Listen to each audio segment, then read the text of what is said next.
먼저 시편 34편을 잠깐 보도록 하겠습니다.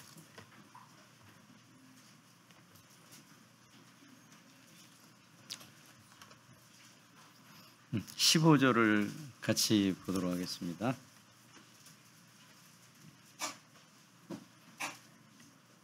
시편 34편 15절입니다. 같이 읽겠습니다. 시작.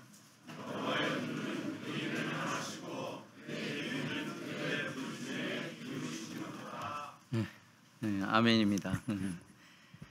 주님께서 주님의 시선은 우리를 바라보고 계십니다. 그리고 귀까지 열어서 우리의 한 소리 한 소리들을 다 들으신다고 하는 거예요. 자, 그럼 반대로 우리는 어디를 바라봐야 될까요? 예, 제가 알려드릴까요?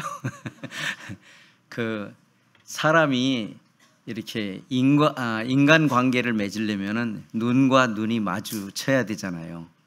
그럼 하나님의 시선이 사람을 향한 있고 우리 의인을 향한다면 우리는 하나님을 바라봐야 되잖아요.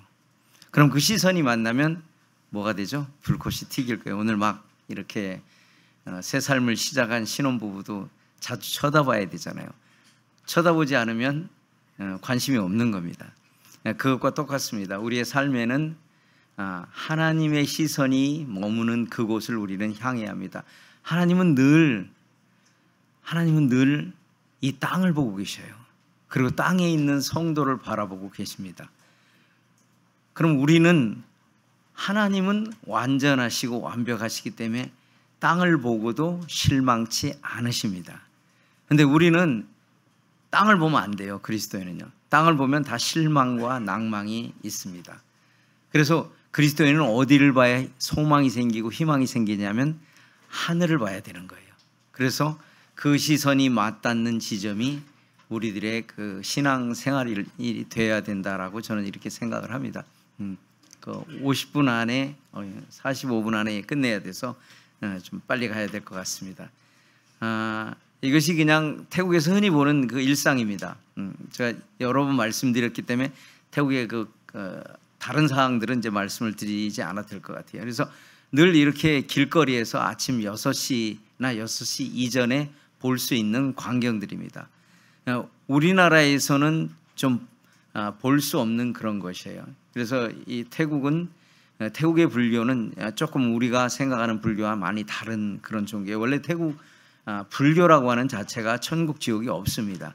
지금 만들어 놓은 것은 원래 그 석가모니가 만든 인도 북부와 네팔 지역에서 만든 그 당시에는 천국 지옥이 없었어요.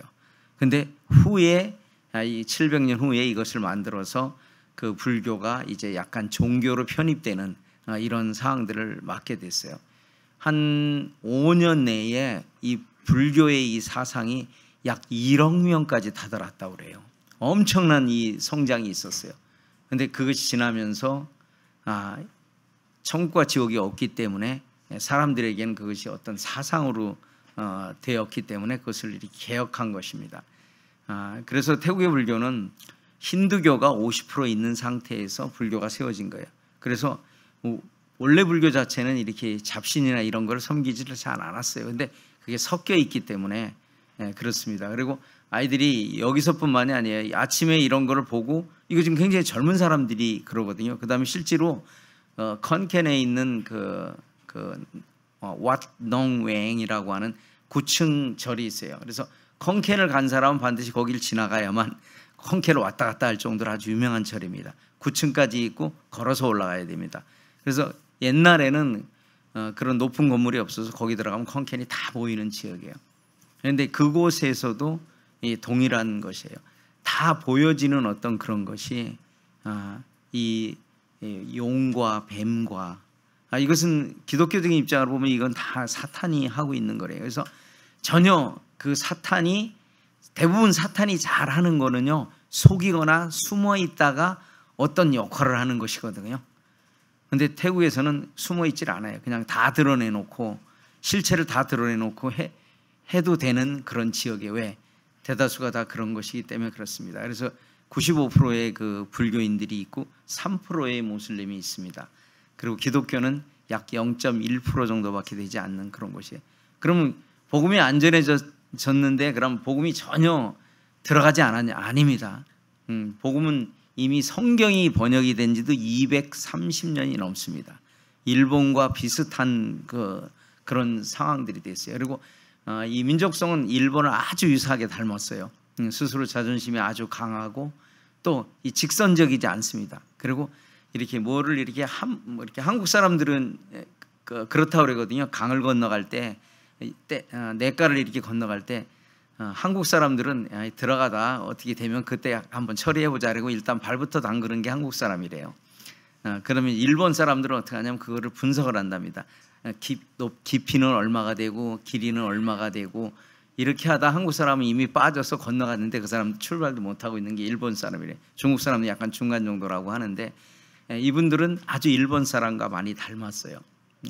그렇기 때문에 어떤 면에서는 이 복음이 들어갔다가 다 온 것 같지만 다시 원위치로 되는 이런 것들이 많아요. 왜냐하면 이들이 종교를 갖고 있는 게 아니고 이것은 하나의 문화고 하나의 일상생활이기 때문에 그렇습니다. 그래서 아이들이 이런 모습을 보고 바로 학교에 가면 좌우에 부처상이 있어서 부처상 가서 절을 하고 그래요.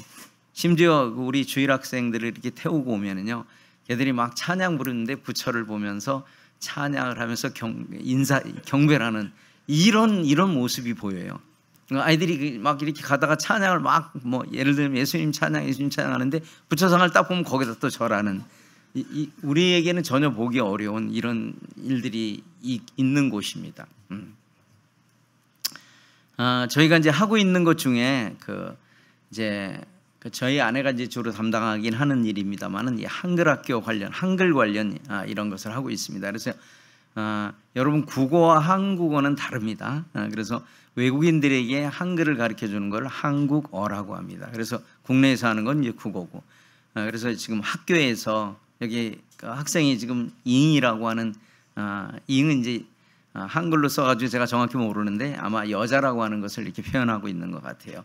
그리고 이제 오른쪽에는 청년들이 저희를 방문해가지고 학교 가가지고 예수님을 소개하는 그런 프로그램을 함께 하고 있어요. 사실 이게 이렇게 쉽지는 않은 거였는데 저희가 그곳에 머물면서 주변에 저희가 이제 그 사단법인이 있거든요. 그걸 통해서 코로나 때와 또 많은 어떤 구제 활동들이 이렇게 참여를 했어요. 심지어 저희가 속하여 있는 그 면에는 약 3,200가구 정도가 되는데 한 2,800가구에 최소한 전도지 한 장을 받아들고 최소한 계란 반 판은 받아봤습니다. 그렇듯이 그 코로나 때 많은 역할들을 한 것이 지금은 이제 우리가 다른 지역에 이렇게 들어갈 수 있는 어떤 그런 계기들이 이렇게 됐습니다. 아직 저희가 이렇게 별로 이렇게 많은 성도를 이렇게 하고 있잖아요. 이제 태국에 흔히 말하면 10년 정도 선교를 하면 한 10명 정도의 성도가 모인다고 해요. 이게 일반적입니다. 20년 하면 20명, 30년 하면 조금 더 늘어나야 되는데 30명이에요. 이것은 그쪽에서 일반적으로 하고 있어요. 저희는 이제 모임은 더더욱 다른 이성교회와 달리 구원의 문제가 불분명할 때 그들에게 침례를 주고 신도나 성도로 영접을 하지 않습니다. 그런데 그 통계는 일반 기독교의 통계입니다. 그래서 구원을 디테일하게 체크하지 않는데도 이제 이런 상황들이 있습니다. 그래서 왼쪽에 보시는 건 저희는 따로 이렇게 분리할 수가 없어요. 그래가지고 학생들하고 청년회를 같이 모여서 그냥 미래 세대라는 이름으로 같이 모이고 있어요. 초등학교, 학생, 청년까지 같이 한 번에 모입니다. 그리고 이제 저희가 작년이었던 거로 기억을 합니다. 그 방학 때 이제 학생들, 그러니까 초등학생들, 중학생들 함께 해서 이렇게 짧게 캠프 아닌 캠프를 1박 2일로 할 때 이렇게 찍은 그 사진입니다. 저희가 이제 또 이 가정이 있는데 참 하나님이 인도하시는 건 너무나 놀라워요. 자, 한번 제가 질문 한번 드릴게요. 저거 조금 이따 보시고 저를 좀 먼저 보세요. 제가 컨캔에서 태국 사람을 만날 확률이 높은가요? 한국 사람을 만날 확률이 높은가요? 예? 기린노 교회는 이게 짱이네요. 이것도 대답 못하는 교회가 많더라고요. 자, 한국 사람을 만날 확률은 사실 없습니다. 왜냐하면 그것이 관광지도 아니고 근데 하나님께서 이 가정을 만나게 해주신 거예요. 저기 지금 빨간 옷을 입고 약간 얼굴이 좀 통통하고 우리 안우선 형제 약간 검은 잡잡하고 머리숱이 조금 없는 형제 옆에 앉으면 이분이 한국 분이세요. 근데 저희가 2017년에 마지막 침례를 했거든요. 그리고 2024년까지 침례가 없었어요. 그 사이에 저희가 전도를 안 한 게 아니에요. 많은 분들이 게을르다 그러면 제가 할 말이 없는데, 그 사이에 저희가 아까 얘기했던 면에다 그런 일을 하고 전도지를 16,000장을 돌렸어요. 저희 지역에. 한 사람이 적어도 몇 장씩을 받아볼 수 있는 건데 열매가 하나도 없었어요. 참 마음이 어렵고 이런 상황에서 이분이 찾아왔어요. 근데 이분이 한국 사람이었어요. 사실은 이제 저희는 사실 태국 사람을 더 바라고 있거든요. 솔직히 얘기하면. 그러나 이제 이분이 찾아오시는 게 어떻게 찾아오게 되냐면, 이분은 아마 교회를 조금은 나가셨던 것 같아요, 한국에. 근데 어머니가 안산에서 아마 일반 교회를 다니시는 것 같아요. 그래서 이분이 이제 첫 결혼에 실패를 하고 인생의 좌절감을 맛보고 스스로 자기가 이렇게 살고 싶지 않다고 하는 이런 행동도 하신 분이에요. 근데 그래서 이제 그 태국 그 아내를 맞이하게 됐어요. 두 분 다 재혼인데 한국에서 살기가 내가 너무 어려우니까 외국에 나가 살자, 아마 이런 심정으로 왔을 거예요, 제가 들어봐도. 근데 어머니가 마지막에 한 말이, 가거든 꼭 한국 선교사님을 찾아서 그 교회에 나가라고 얘기를 했대요. 이분이 와가지고 1년 반을 찾아다녔어요. 저희 교회에 있는 데서 70km 떨어졌거든요. 그러면 대략 여기가 70km가 어느 정도까지인지 제가 모르겠는데 뭐 광주 조금 못 미치는 곳일 겁니다, 아마 여기서요. 군산까지도 70km가 안 되나요? 뭐 제가 정확히 모르겠네요. 어쨌든 고창이요. 사실 서로 만날 확률이 없어요. 그러니까 한국 사람을 만날 확률도 없고 그것도 없어요. 근데 이분은 그걸 찾아서 1년 반 동안을 찾아다녔어요. 그래서 콩켄에 와가지고 저희 지금은 아닙니다만 예전에 그 식당을 하는 형제님이 한 분 있었어요. 거기 와서 교회에 대해서 이제 그 자매님한테 물었어요. 사모님 여기 혹시 교회가 있나요? 그랬더니 우리 교회 나간다 그랬더니, 이분이 토요일에 와서 밥을 먹었는데 그럼 집을 안 가고 호텔에서 자고 그 다음날 왔더라고요. 여러분 제가 이제 뭘 말씀드리려면, 우리가 전도하다가 우리가 사실 전도자가 먼저 포기하는 경우가 더 많거든요. 근데 이분이 저를 만날 확률은 없어요. 어머니가 그렇게 말했지만. 근데 아까 말씀했잖아요. 주님이 들으신다는 거예요. 그 말도 그분들이 믿는 분이든 안 믿는 저는 잘 모르겠습니다. 다만 그 말을 하나님이 듣고 계셨던 거예요. 그리고 우리는 기다렸고 그분은 찾아왔어요. 이때부터 교회를 나오기 시작해서 몇 개월 만에 구원을 받고 지금은 그 아내까지 작년 1월 달에 침례를 줬어요. 작년 올해네요. 올 1월 달에. 그래서 이 가정이 지금은 교회를 다 나와요. 그러니까 7년 동안 침례가 없었는데 태국인 아내, 그다음에 한국인 남편, 그다음에 아이들 2명, 그다음에 장인 장모님까지 해서 6분이 수요일, 토요일, 주일을 나와요. 차를 운전하고 와서요. 참으로 어떤 하나님의 인도하심은 우리의 생각과는 많이 다르다. 또 우리가 지치지 아니하고 우리가 그것을 포기하지 않으면 하나님께서 열매를 우리가 열매를 맺혀줄 수는 없습니다. 그러나 하나님께서 하시는 일에 우리는 길 닦는 자로서 역할을 해야 된다라고 하는 것입니다. 저희 이제 기린노는 어떻게 하는지 잘 모르겠어요. 이제 위로를 제가 좀 드릴게요. 콩켄교회 자매님들은 1년에 애찬을 52번을 합니다. 계산은 알아서 하세요. 그러니까 절대 불만 갖지 마시라고 이런 말씀드리는 거. 왜 이렇게 빨리 돌아와? 이렇게 하시지 말고 52번 하는 분들도 있다는 거예요. 그 자매님들이 이렇게 적지만 그 일들을 감당해 나가고 있습니다. 이따 또 다른 부분이 있습니다. 이제 주일날 오후 3시에 저희는 이제 그 오전에 들은 말씀을 어떻게 깨달았는가 하고 우리 삶에 어떻게 적용할까 이런 것들을 형제는 자매 저쪽에 따로 하고 형제 따로 이렇게 합니다. 저희가 카페를 하나 조그맣게 만들어 가지고 카페입니다. 예전에 왔다 가신 분들은 아마 잘 모르실 거예요. 근데 저희가 최근에 예배당을 시내로 옮겼습니다. 그리고 저희가 그 축구는 계속 하고 있습니다. 이거 지금 벌써 한 13, 14년을 하고 있는데 딱 한 명 구원받았는데 그마저도 지금 교회에 남아있지 않아요. 근데 지속적으로 이렇게 하는데 참 열매 거두기가 힘든 어떤 그런 부분들이 있는데 주님이 그만하라고 하시지 않기 때문에 계속 해나가고 있습니다. 그리고 이제 저희는 항상 그 수련회 비슷하게 세미나 비슷하게 1년에 한 6차례 정도를 합니다.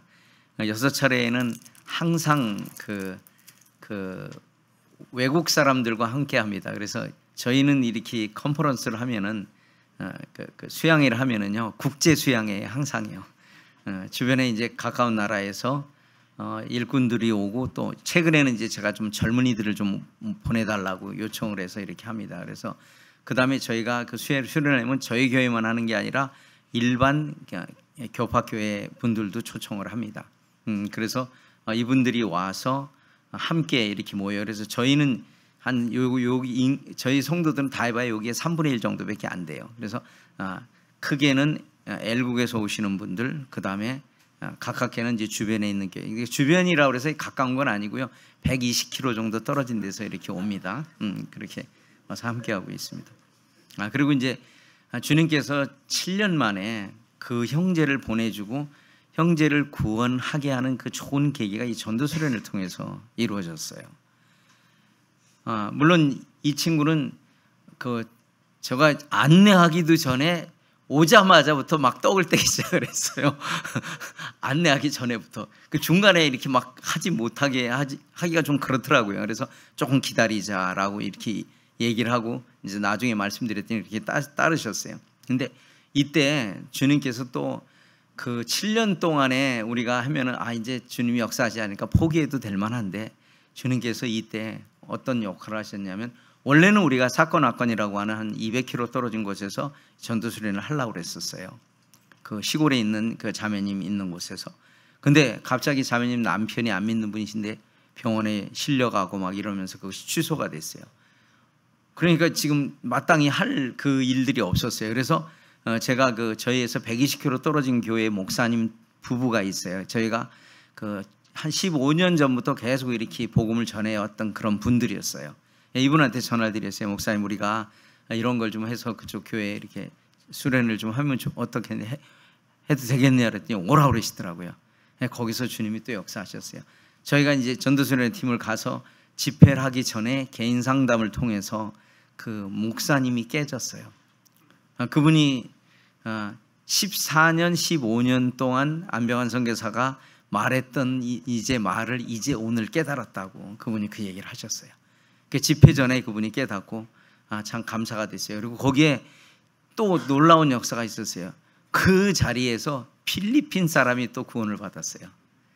그러니까 확률이 없는 그런 거예요. 이거 더군다나 한국 사람도 확률이 없는데 필리핀 사람은 더 확률이 없는데 그분은 이스라엘에 가서 일하다가 태국 남편하고 결혼해가지고 들어와서 그 시골에 살고 있었어요. 그분이 그 목사님 그 교회에 나오고 있었어요. 근데 이분이 아무래도 태국어를 잘 못하겠죠. 그러니까 이제 영어를 해줄 사람이 필요했는데 시골인데 그때 같이 간 인원 중에서 영어를 할 수 있는 사람들이 있었어요. 그래서 한쪽에서는 이 목사님 상담하고 한쪽에서는 영어로 그분들에게 이렇게 복음을 전했어요. 그래서 그때 그 두 분이 예수님을 믿게 되는 그런 시간들이 있었습니다. 그리고 그 다음날 그 어떤 일정이 없어가지고 구원받았다고 하는 그 목사님 아내도 목사님이에요. 그분이 오셔가지고 또 예수님을 믿게 되는 한 5시간 정도 상담을 하는 과정에서 이렇게 깨졌어요. 그리고 또 그 전에 한 120km 떨어진 곳에서 온 다른 일반 기성교회 분이 있었어요. 그 목사님이 오셔가지고 그분도 구원을 받게 됐어요. 몇 년 만에 갑자기 한 사람도 없다가 여러 사람들이 이렇게 구원받고 하는 그런 역사가 있었어요. 그건 조금 또 소개를 해드릴게요. 이 교회가 바로 저희가 계획이 없던 한 거예요. 그래서 오른쪽에 그 안경을 쓰시고 여기는 왼쪽으로 보이시나요? 성님들 오른쪽으로 보이겠네요. 성경을 펴놓고 안경 끼신 분이에요. 이분이 따라고 하는 이 목사님인데 이 교회 이름이 퉁사왕 살라선 교회입니다. 그 퉁사왕은 지역 이름이고 살라선은 찬양한다는 교회. 그러니까 퉁사왕에 있는 찬양 교회 뭐 이렇게 생각하시면 됩니다. 이분은 그 신학할 때부터 저희를 만났어요. 이분이 신학을 컨켄에 와서 했기 때문에 저희를 만날 계기가 됐었어요. 그래서 계속 교제하고 이런 과정이 있었어요. 근데 이분이 이제는 이제 어떤 전도자로 변했냐면 자기가 그렇게 구원받고 나서 자기 성도들하고 우리 컨켄 성도들 앞에서 자기가 목회를 15년 하면서 예수님을 안 믿고 목회를 했다라고 고백을 하셨어요. 그러니까 저희한테는 고백할 수 있는데 자기네 교회에서 그렇게 고백하기는 쉽지 않은 거거든요. 근데 이분이 그런 고백을 하셨어요. 그리고 이날은 올라가셔서 그에게 눈물을 흘리시면서 내가 정말 예수님을 안 믿고 이렇게 했는데 이제 여러분들이 예수님을 믿어야 된다. 그리고 그래서 올 2월 달에 사람들을 모아놓고 집회했던 참에 여기에 또 목사님 두 분이 오셔서 믿었다고 하는데 이제 확인은 제가 아직 못했습니다. 그리고 여기 왔던 분들도 120km 떨어져 차 고장 막 이런 여러 가지 어려움들이 있었어요. 근데 이 목사님 올라가셔서 그렇게 얘기하시고 한 번에서는 안 되겠다 그래서 11월 3일 날 그 지역에 있는 한 20여 명의 목사님들을 또 자기 교회에 모아놓으시겠다 그러더라고요. 와서 집회를 해달라고 이렇게 말씀하셨어요. 정말 하나님께서 계획하신 그 열매는 우리가 거둘 수 없지만 우리가 포기하지 않으면 하나님께서 열매를 맺혀주신다고 하는 것을 이렇게 보게 됩니다. 그리고 저희가 이제 지금 이제 새 예배당입니다. 여기가. 근데 이제 그 도란노 그 재단 사단법인이 있기 때문에 저희가 그 학교 가서 어떤 행사 그다음에 사회에 가서 행도할 때는 태국에서는 교회 이름으로 들어가면 안 받아줍니다. 그래서 저희가 이 사단법인이 있어가지고 그것을 이제 도란노라고 한 것입니다. 도란노 그 이사 회의를 지금 저희가 하고 있는 그런 장면들입니다. 그리고 이제 작년에 이제 제가 우리 한국 성도님들에게 말씀을 안 드렸는데 우리 태국 형제님들한테 제가 은퇴를 한다고 말씀을 드렸어요. 이제 나는 개척자이기 때문에 내가 할 일은 다 끝난 것 같다. 이제 여러분들이 섬김과 여러분들이 교회를 성장케 해서 여러분들이 해야 된다라고 말씀을 드렸어요. 그래서 이제 처음에는 제가 저도 그곳을 떠나려고 생각은 안 했어요.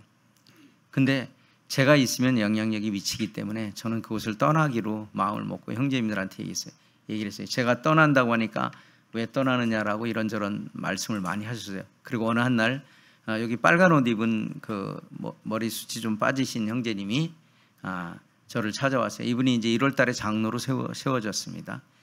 형제님이 그랬어요. 이분은 이제 오늘 벌어야 내일 먹을 게 있는 분이에요. 개인적으로 빚도 좀 있고. 그래서 전심으로 어떤 일을 할 수 있는 그런 상태가 아니에요. 그런데 어느 날 저를 찾아와서 제가 이 형제님은 청년 때부터 21, 22살 때부터 제가 계속 만나왔던 형제님입니다. 그런데 이 형제님이 찾아와서 가난한 지역에 태국이 복음을 잘 안 받으려면 가난한 지역에 가서 복음을 전하겠다고 그래서 이제 밥을 좀 준비해 가지고 가서 그곳에 가서 그 사람들에게 식사를 주고 복음을 한번 전해보고 주일 학생들을 좀 데리고 왔으면 좋겠다 이런 얘기를 하시더라고요. 그래서 제가 볼 때 이분이 그 계획을 세웠다 하더라도 그것을 실행할까 하는 의문점도 있었어요. 근데 저는 그것을 그 현실을 바라보지 않고 그 형제님의 믿음을 바라보기로 했어요. 그래서 형제님 그럼 저도 기도하겠습니다. 한번 해보십시오. 그랬더니 형제 회의 때 이런 얘기를 했어요. 그러면 형제님만 할 게 아니라 교회도 한 주를 감당하자. 그리고 어떤 형제님은 그럼 나도 한 주 감당하겠다 이렇게 얘기했어요. 물론 이 하루에 집행되는 것은 이 사람들 입장에서는 한국에서는 그렇게 큰 돈은 아닙니다만은 굉장히 큰 돈이에요 이분들에게. 그리고 오늘 안 벌으면 내일 먹을 게 없는 사람들의 결정은 쉬운 결정은 아니에요. 근데 형제님이 이렇게 했어요. 그래서 저와 또 형제님 부부, 그 다음에 이제 나머지는 이제 청년 28살 먹은 청년 형제 하나, 그 다음에 고등학생 1명, 중학생 1명, 초등학생 2명, 3명 이렇게 저희가 매주 토요일 날 140명분의 음식을 가져가서 공급하고 있습니다. 이것은 어떤 지역이냐면 여러분들이 필리핀은 자주 가셨을 거예요. 파라다이스 아일랜드 같은 그런 곳이에요. 그렇게 이제 바다가 있는 건 아니고요. 마을이 이렇게 들어가는 입구 딱 하나밖에 없어요. 차 한 대 교차에 들어가기도 힘든 그러한 곳인데 딱 들어가면 악취가 확 나는 곳이에요. 왜냐하면 여기에 한 500평 되는데 한 300여 가구가 살아요. 300여 가구가 살고 거기에 이제 오수가 나오고 그 오수하고 하수라 그러나요? 예, 하수가 나오잖아요. 그러면 한 군데 다 모여요. 한 군데 다 모이면 여기가 모이는 곳이면 배관이 어떻게 되냐면 이렇게 돼 있어요.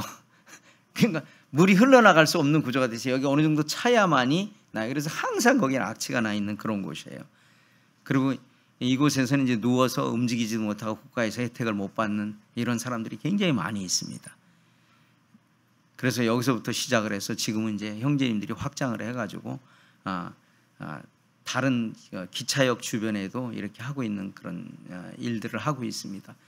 제가 이걸 보면서 제가 여기를 떠나도 되겠다 이런 생각을 했습니다. 이건 후에 또 다시 말씀드리겠습니다.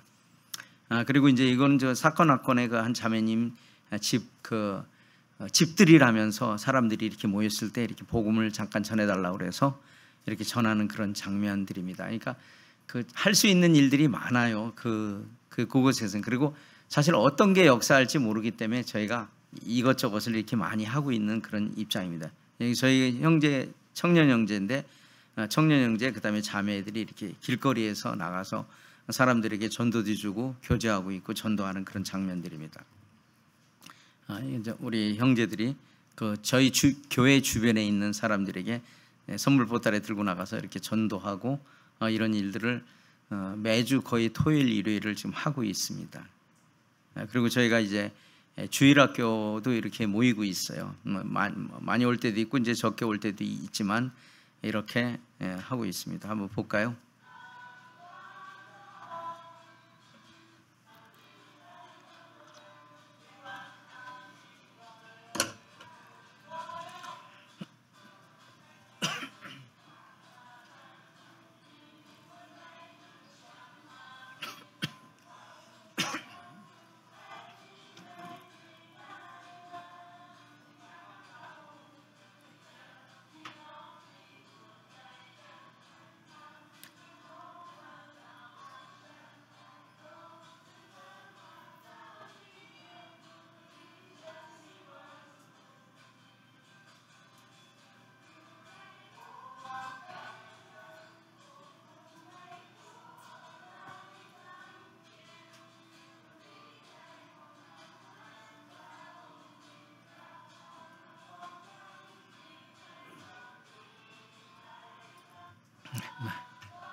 이 정도까지만 지금 보도록 하겠습니다. 그리고 저희가 매년 12월에 TCM을 저희가 하고 있거든요. 이번이 그 TCM 7기입니다. TCM은 이제 어떤 거냐면 한국에 처음에는 저희 컨켄교회가 유치원에 가서부터 이렇게 시작했던 유치원에 가서 크리스마스 때 가서 복음을 전하는 그런 게서 타일랜드 크리스마스 미션이라고 해서 TCM이라고 합니다. 그래서 매년 12월 21일부터 31일까지 학교에서 그다음에 야시장에서 다녀오신 분들 아마 똔딴 시장 기억하실 거예요. 작년에 처음으로 똔딴 시장에서도 했어요.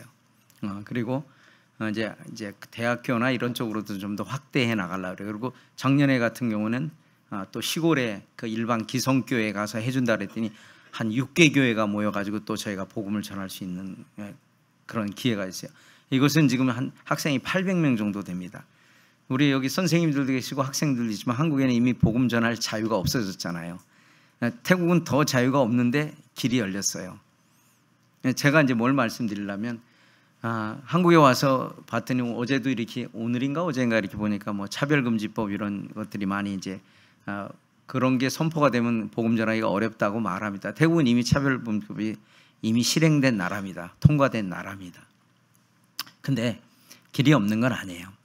저는 이제 그것을 막는데도 이렇게 하시는 것이 필요하다고 생각합니다. 근데 더 나아가서는요, 그걸 우리가 반대하는 것뿐만 아니라 우리가 준비를 해야 돼요. 그런 상황에서 우리가 어떻게 복음을 전할 것인가를 준비를 하면 저는 기회가 열린다고 봅니다. 태국 법에도 그렇게 안 돼 있어요. 근데 그런 기회들이 열렸거든요. 특별히 이 일을 할 때는 어떤 거냐면 사실은 전하는 사람이 더 축복을 받는 일입니다. 이 청년들이 상당히 많은 금액을 하고 오는데 저는 이제 주로 그렇게 말을 합니다. 부모님들한테 돈 다 가져오지 말고 본인들이 좀 벌어서 올 수 있으면 와라. 그래서 저희가 이때 하면은 대략 한 1,400~500명 정도에게 복음을 전할 수 있거든요. 그래서 선물을 다 줘야 돼요. 근데 저희가 준비하는 부분도 있지만 오는 청년들이 자비량으로 해서 이렇게 함께 하고 오는데 계속 오는 형제자매들은 계속 매년 옵니다.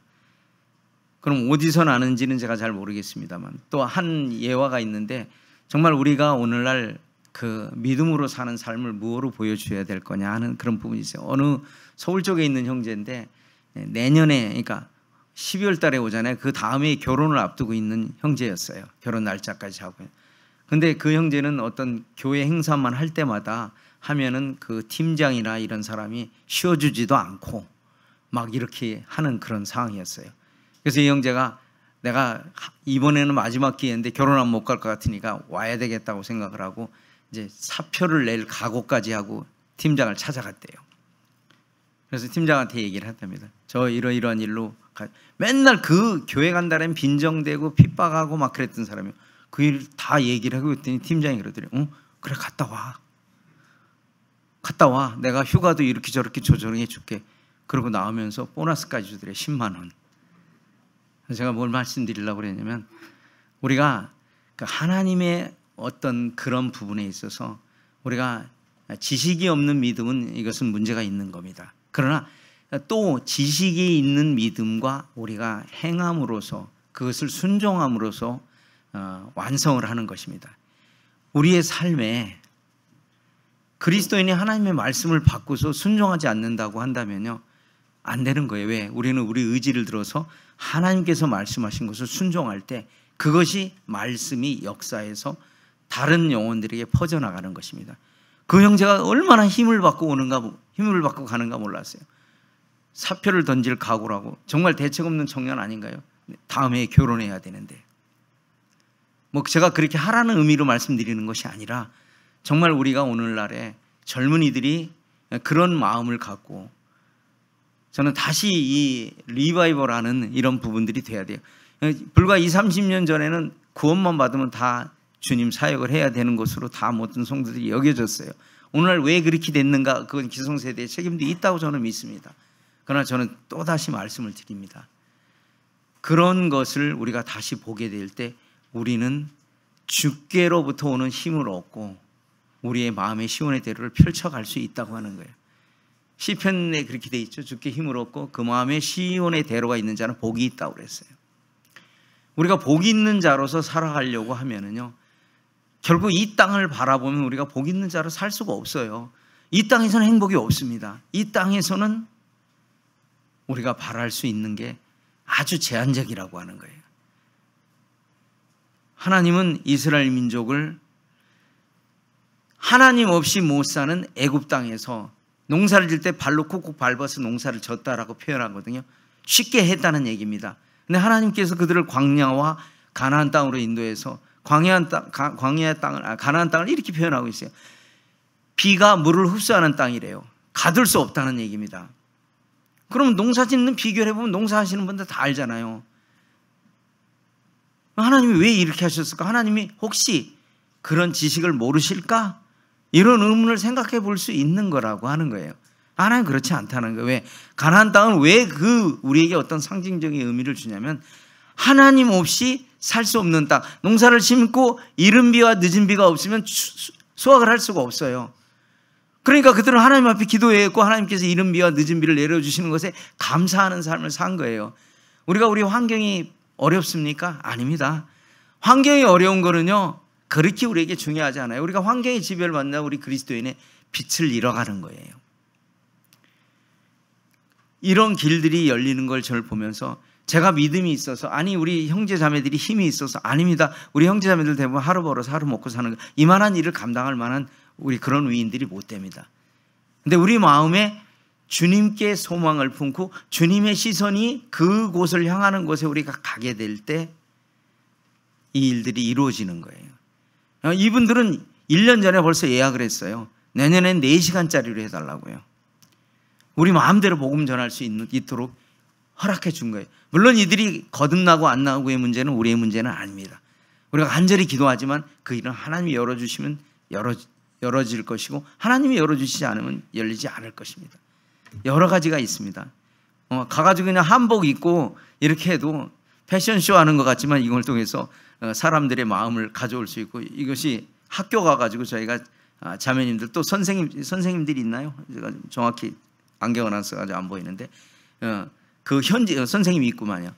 선생님들도 이렇게 한복을 입고서 같이 그런 일에 동참하고 하는 일들이 돼요. 자, 우리가 시선을 열고 우리의 마음을 열고 시선을 열면은요, 할 수 있는 일은 많이 있다고 하는 거예요. 이것이 저희가 그 통사왕살라 선교에 밤에 가서 저희가 한 거예요. 저희가 차를 갈 때는 2시간, 올 때는 4시간 걸려서 왔는데, 갔더니 5개 교회의 사람들이 많이 몰려나왔어요. 이들에게 자연스럽게 그냥 복음을 전할 수 있는 길들이 열려가고 있는 거예요. 그래서 이제는 그 교회 목사님을 구원받게 하셨고, 또 주변에 있는 교회들이 오고, 또 그 사람들 20여 명의 목사님들이 모여서 복음을 듣고 거듭나는 사람들이 생길 수 있는 일은 우리가 그것을 기도하면서 준비했고, 하나님께서 그 일을 열어주셨어요. 이분은 70몇 살 된 자매님입니다. 저희 사실 이 자매님을 왜 초청했냐면, 저희 청년들 식사 때문에 초청을 했는데, 나 이제 늙어서 식사 못하셔 그러더라고요. 내가 가면 민폐가 되지 않을까 그래도, 그래도 오세요 그랬더니 이분이 오셔가지고 드럼을 배우셨어요, 이 자매님이. 근데 이렇게 꽹과리 같은 거를 조금 이렇게 치시더라고요. 그래서 즉석에서 팀을 만들어가지고 저희가 공연하기 전에, 또 복음 전하기 전에 이런 것들을 사람들의 눈이 동그래지잖아요. 그러니까 역할들을 할 수 있는 것들이 있다는 거예요. 자, 이건 이제 청년들이 함께 하는 겁니다.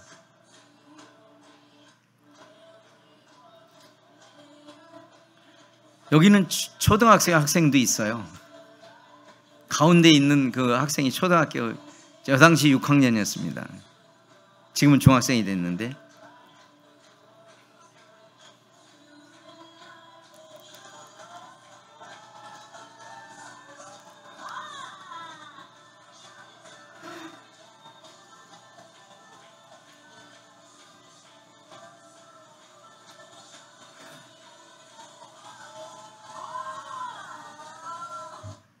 여기까지만 보겠습니다, 시간상.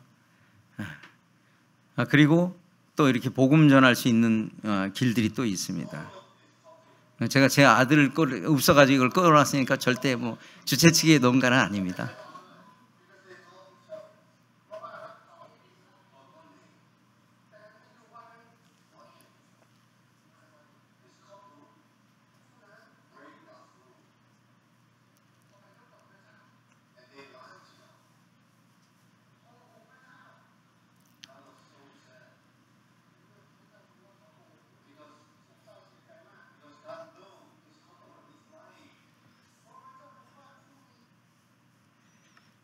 하나님은 그런 일들로 우리를 부르시고 우리에게 이런 일들을 주시는 거예요. 합력해서 손을 이룰 수 있는 기회를 주신 하나님께 감사를 드립니다. 이것은 저에게도 굉장히 감동이 되는 마지막 동영상을 보겠습니다.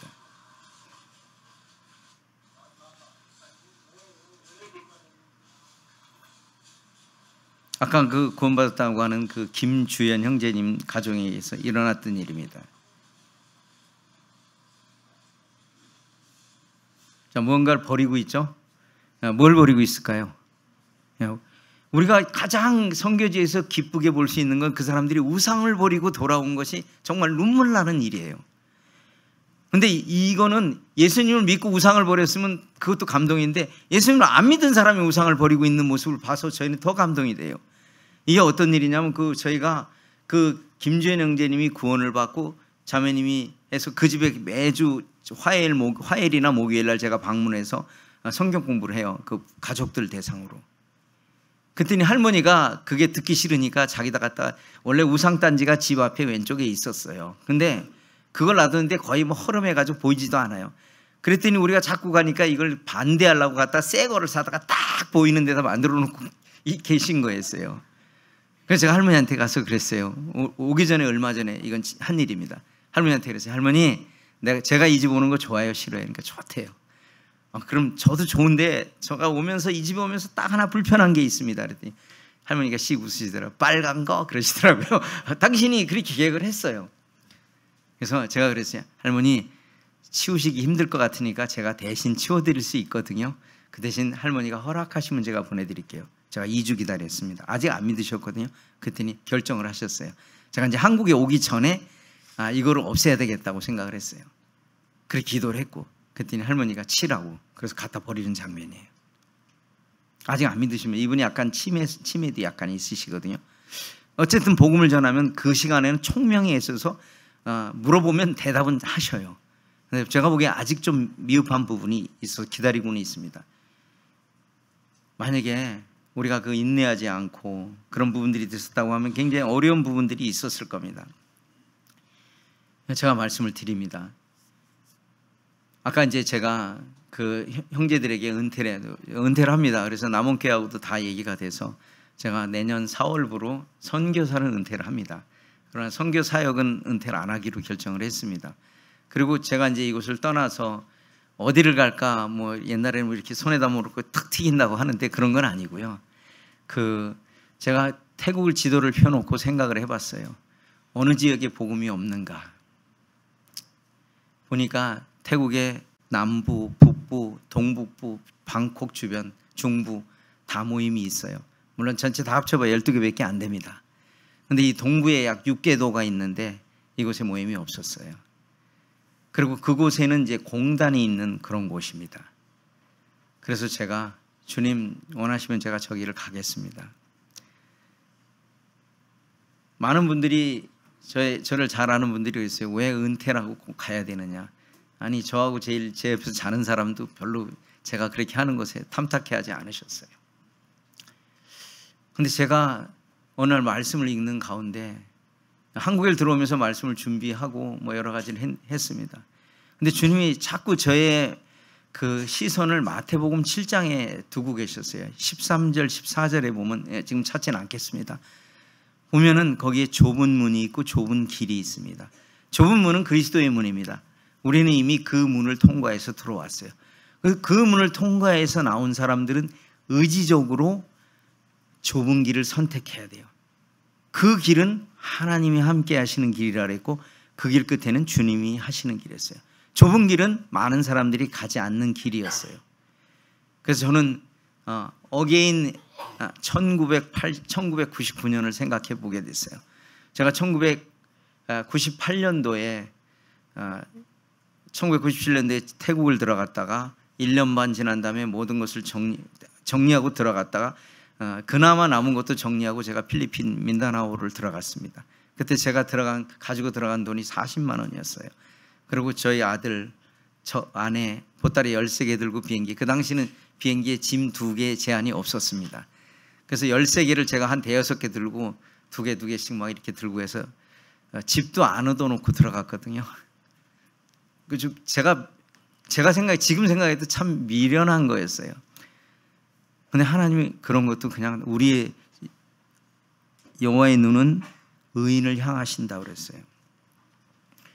그리고 저희가 거기에 1년 동안 살고 나왔어요.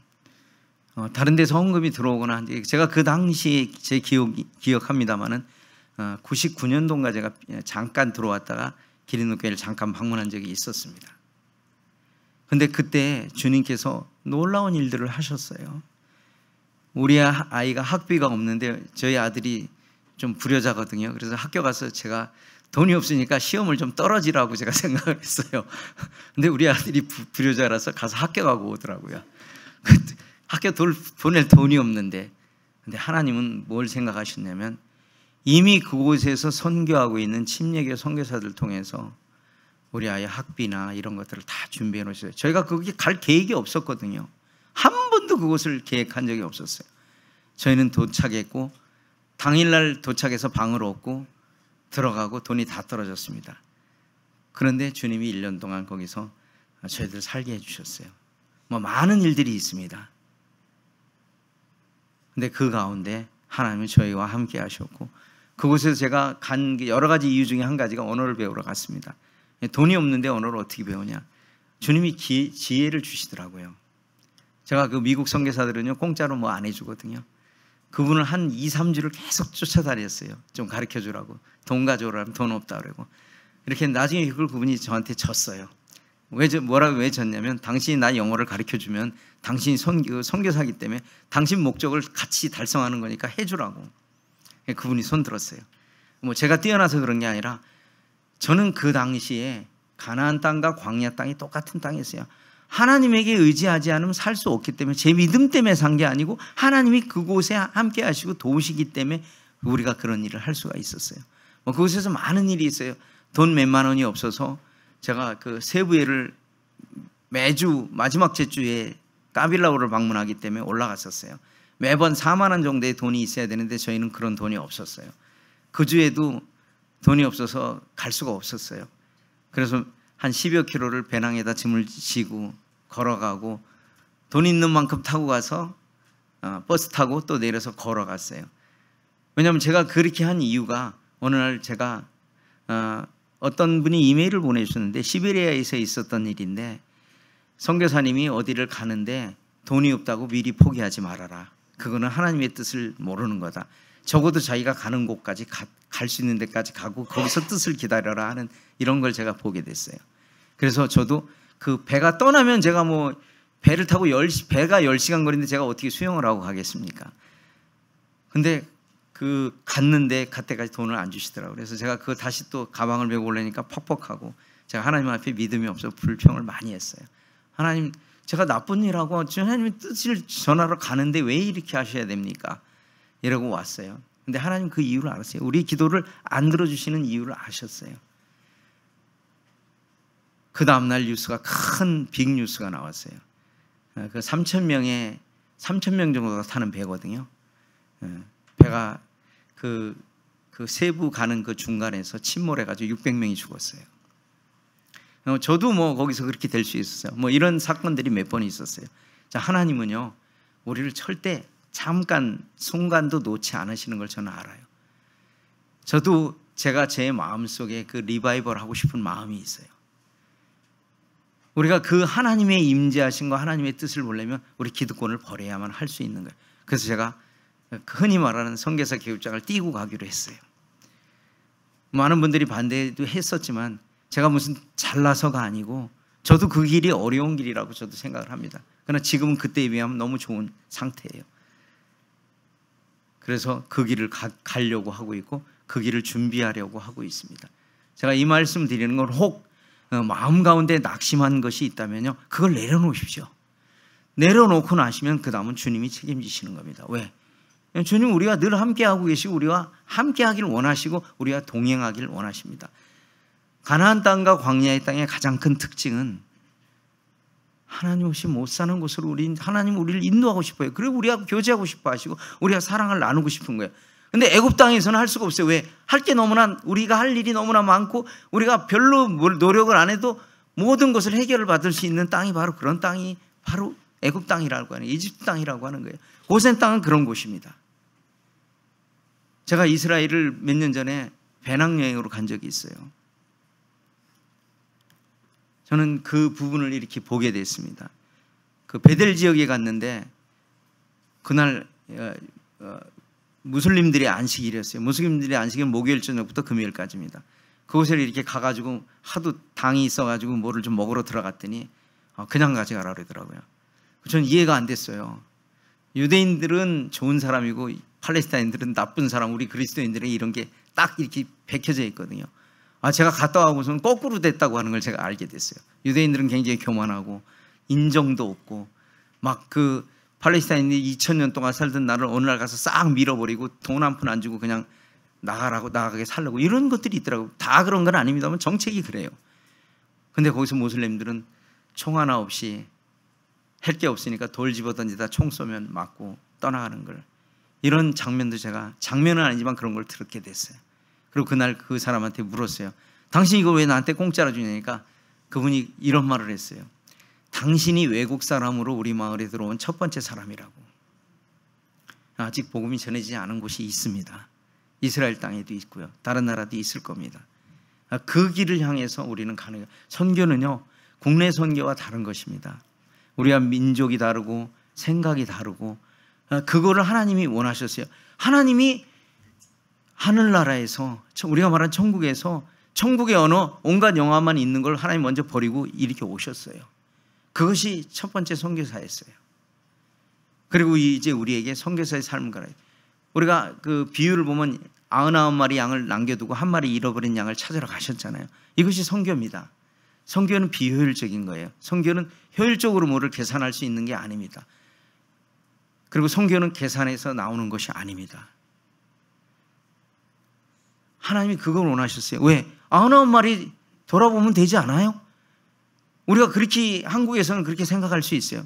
그런데 하나님의 시선은 이 99마리도 물론 하지만 그 잃어버린 한 마리 양을 위해서 주님이 먼저 오셨다는 거예요.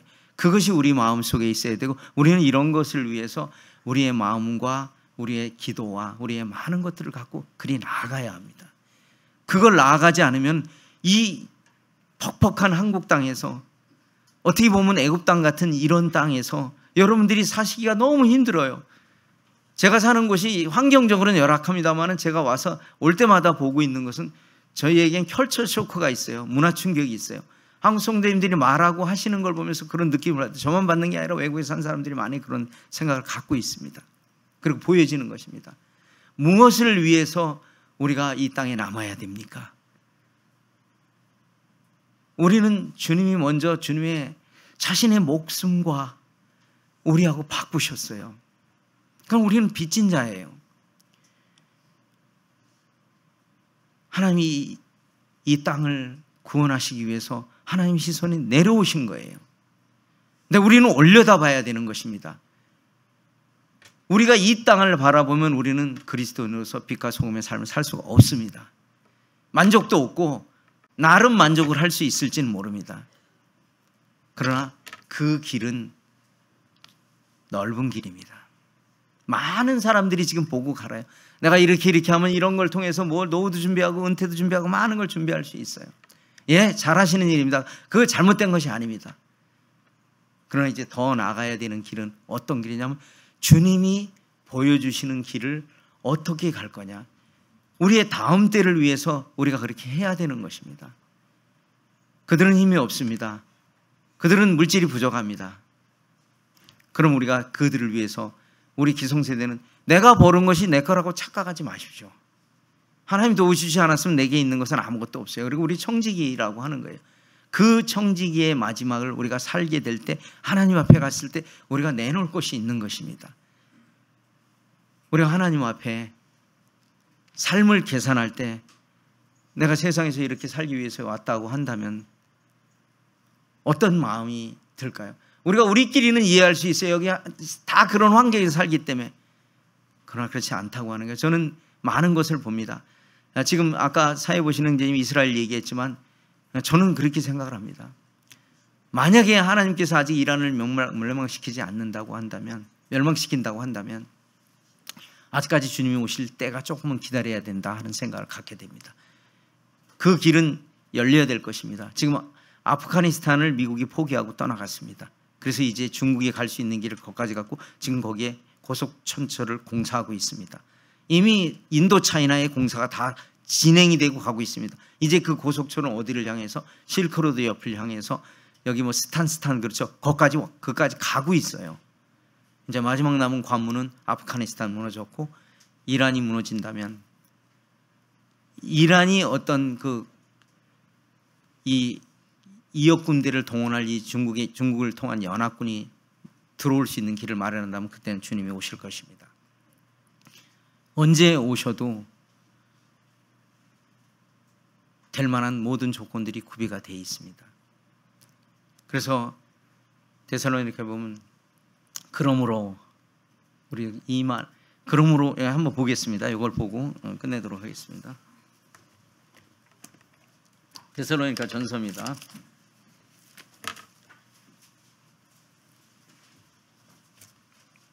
4장 18절입니다.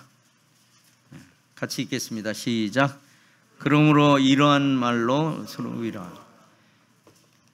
이 그러므로는 결론을 내리는 겁니다. 그 앞전에는 뭐냐면 주님의 재림을 말하고 있습니다.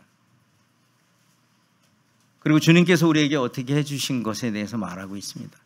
그렇다고 한다면, 그러므로 우리가 주님이 오실 때 우리 기쁘게 맞이해야 되지 않겠습니까? 주님 우리를 기쁘게 맞이하시기 위해서 기쁘게 오시는데 우리가 기쁨으로 맞이하지 않는다면 우리의 삶이 어떻겠습니까? 그거는 각자가 생각해 보셔야 될 영역이라고 생각을 합니다. 제가 이제 몇 가지 기도 제목이 있습니다. 그 새로 세워진 형제님이 안우손입니다. 어떤 분은 안 그래가지고 한국 사람인지 알고 많이 물어보시는 분인데 안우손입니다. 이 형제님이 장로로 세워졌고 이 형제님 중심으로 건캔교회 성도들이 적지만 모이고 있습니다. 그리고 지금 여러 일들을 감당해 나가고 있습니다. 이 형제님을 중심으로 리더십이 확보가 돼서 다음 때를 이어가기를 원합니다. 그리고 저희가 아마 촌부리가 될 것 같습니다. 촌부리가 될 것 같은데 방콕 공항에서 1시간 정도로 차로 걸리는 거리입니다. 그쪽으로 지금 이번에 이제 들어가게 되면 거주처를 마련해야 될 것 같습니다. 그래서 그곳에 거주처를 마련해서 이 지역은 어떤 예냐면 그 이산 사람들이 그 라용의 공단이 있고 히라차나 이런 데 공단이 있는데 이렇게 직업을 가질 게 없어가지고 다 공장이 그쪽에 있는 곳이라서 이쪽으로 간 지역입니다. 그래서 대부분 한 50-60% 정도 사람들이 이산에서 이주해 온 사람들입니다. 그래서 저희 사역과도 연계성이 있는 그런 부분들이 있습니다. 그리고 이 L국의 엠마오 이 정착을 좀 하기로 많은 분들이 배웠는데 지금 프로피 형제님이 거의 사경을 지금 헤매고 제가 보기에는 올해도 못 사실 것 같고 건강을 회복하셔도 사역을 하시긴 어려울 것 같습니다. 그래서 저희가 기도하고 있는 것은 5개의 도가 있거든요. 그쪽에. 그래서 L국의 마지막 그곳에 한 도에 한 개씩 복사기를 구입해서 엠마오를 이렇게 거기서 복사해서 나눠주려고 합니다. 왜냐하면 통신 강자가 안 되기 때문에 인편으로 보내야 돼서 그전에는 부치님이 그걸 갖고 한 10시간씩 운전해서 나눠줬거든요. 근데 지금은 그렇게 하기 어려운 상황이 됐습니다. 그래서 저희가 그 번역한 거와 그것을 이제 사진으로만 보내오는 이렇게 보안을 좀 유지해야 돼서 5개도의 복사기를 구입해서 나눠주고 그곳에서 이렇게 하기를 바랍니다. 제가 한 2년 정도만 더 도와주고 저는 자체적으로 운영해 가기를 원합니다. 그리고 우리 안은성 형제님을 중심으로 해서 지금 밥 사역, 도시락 사역을 하고 있거든요. 이것도 한 1년 정도 하면 지금 2개월 정도 남았거든요. 그동안은 복음은 안전했어요. 그리고 안전할 거고요. 1년 정도 지난 다음에 저희가 시작을 하려고 생각하고 있습니다. 그건 여러 가지 이유가 있습니다. 그래서 그 구제사역에도 열매를 주셔서 저희가 또 큰 힘을 얻어서 이렇게 갈 수 있도록 이렇게 하기를 원합니다. 그리고 두란노 센터가 굉장히 큽니다. 기린노 교회에서도 많은 성도님들이 물질로 또 어떤 공사하는 걸로 이렇게 해서 많이 도움을 주었습니다. 그래서 이것을 뭐 여러 가지 지금 안을 놓고 있습니다. 이렇게 L국이나 주변에 이렇게 거듭나는 분들에게 뭐 꼭 CTI 정도는 아니더라도 이렇게 그분들에게 성경 교육을 할 수 있는 복음을 전할 수 있는 장소로도 생각을 하고 또 재능자가 있다면 그 영어로 하는 유치원을 이렇게 하면은 건물이나 뭐 이런 것들은 충분히 준비가 돼 있기 때문에 일꾼이 좀 필요합니다. 약간의 물론 재정도 필요하고요. 근데 그런 게 되면은 이걸 잘 운영해 나갈 수 있을 것 같아요. 그래서 아직 구체적인 방안은 나오지 않지만 이것은 제가 조금 더 은퇴를 하더라도 관여를 좀 해줘야 되는 그런 상황입니다. 그리고 얼마 전에 이제 오기로 했던 그 선교사님이 선교사를 오려고 했던 분이 백지로 이렇게 내려오는 상태입니다. 그래서 새로운 선교사가 이렇게 와서 그 일을 좀 감당해 줬으면 좋겠습니다. 그리고 특별히 이제 도란노 센터에 관련된 건데 제가 이제 다른 지역으로 가면 제가 있는 지역에서 컨켄까지 차로 11시간이 떨어진 곳입니다. 그래서 제가 1년에 한 6, 7차례 방문을 할 예정입니다만은 그곳에 관리하는데 좀 연세 드신 이 형제님, 자매님, 부부를 좀 구하고 있습니다. 왜냐하면 관리하는데 저희 대신 좀 할 부분이 약간 필요합니다. 그래서 저희가 사례비는 못 드리고 생활비는 드시는 거는 그렇게 많이 안 들어갑니다. 연금이 있으신 분이 계시면 오셔서 계셔주만 주셔도 큰 힘이 될 것 같습니다. 그래서 그럼 60 이상은 돼야겠죠. 뭐 연금이 요새 얼마나 은대 나오는지 모르겠지만 아니 젊은 분들이 오셔도 상관은 없습니다. 그래서 그거 좀 어느 정도 그런 사역이 구체화될 때까지 관리해 주실 그 부부를 모집합니다. 또 혼자 와서 여러 오시다 보면 두 가정이 오셔도 살 수 있어요. 제가 기거할 곳은 무료로 제공해 드릴게요. 어쨌든 그렇습니다. 그래서 저도 이제 새롭게 시작하는 그 일들에 있어서 좀 당뇨 때문에 제가 고생을 많이 했거든요. 그래서 이 일을 감당할 수 있을까 하는 많은 물음을 갖고 있었어요. 근데 며칠 전에 주님께서도 그 부분도 많이 도와주신가. 물론 계속 제가 다른 부분은 없고 당뇨가 좀 제일 걱정이 되긴 했던 거거든요. 근데 들어올 때 이제 당화혈수가 8.6이었는데 며칠 전에 측정했습니다. 했더니 7.0으로 떨어졌어요. 그래서 그 떨어진 건 엄청나게 떨어진 거거든요. 그래서 아직까지 저를 조금 더 그곳에서 좀 필요하는 것 같다 하는 생각도 더 듭니다. 물론 저는 이제 그곳에서 땅에 묻히기를 원합니다. 그러나 건강이 안 좋으면 제가 작년에 쓰러졌었거든요. 그래서 쓰러져가지고 2박 3일 입원했는데 한 150만 원 정도가 나오더라고요. 그래서 아마 병원에 가는 게 쉽지 않은 그런 상황이에요. 그래서 아프면 제가 돌아와야 되기 때문에 어찌할지 모르겠습니다. 제가 한 가지 주님 앞에 기도가 되고 믿음이 있는 것은 저희가 외국 생활을 꽤 많이 했거든요.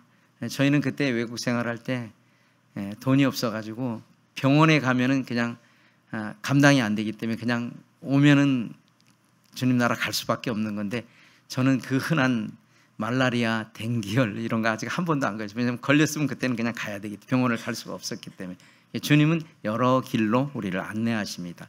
여러 길로 인도하십니다. 그래서 그 일을 우리가 의지를 들어서 순종하게 될 때 하나님께서 영광을 받으시라고 생각합니다. 또 마지막으로 저희를 위해서 이렇게 기도해 주셔서 감사합니다. 그리고 성인이 됐는데도 불구하고 저희한테는 늘 애입니다.